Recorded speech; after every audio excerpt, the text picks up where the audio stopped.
Joining me now to dig further into this is CEO of the Federalist, Sean Davis. Great to see you, Sean. So, no fuzz about it.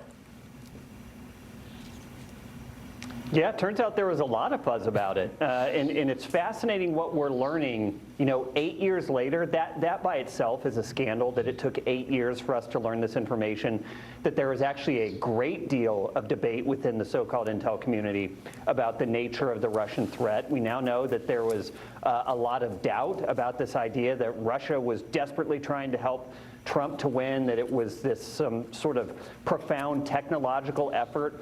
Based on what we know, based on the intel community's own words, there were no real cyber attacks to change votes or go after infrastructure. And we also know that the extent of their technological chicanery and shenanigans came down to some Facebook ads and some Twitter memes. Right. And so it's just fascinating looking back in hindsight and seeing the efforts that these people, Comey and Brennan and Clapper, these corrupt people, the efforts they went to delegitimize Trump's victory, number one. That was the first goal. And then the second goal is to cripple his administration and cripple his presidency. That's the scandal here.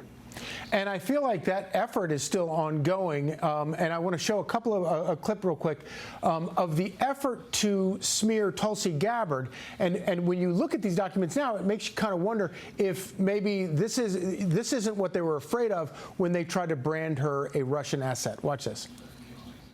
I'm not making any predictions, but I think they've got their eye on somebody who's currently in the Democratic primary and are grooming her to be the third-party candidate. She's a favorite of the Russians. They have a bunch of sites and bots and other ways of supporting her so far. Also a reminder that just 5 minutes ago, Tulsi Gabbard was a Democrat in good standing.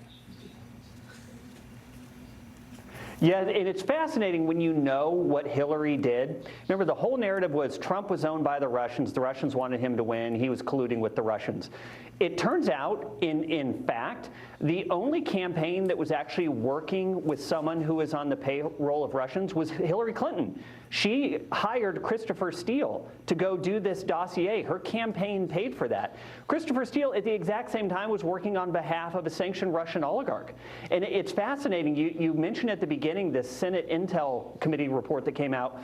I think it was Fox News that reported early on in 2018 that Mark Warner, who was the co-chair of that committee, was having back-channel negotiations with a lawyer for that Russian oligarch, trying to set up secret back-channel communications with Christopher Steele himself. So there's a reason Democrats are furious at people like Tulsi Gabbard coming out and actually giving us transparency, because they know when the documents come out and when the intel community is transparent, their goose is cooked. Right.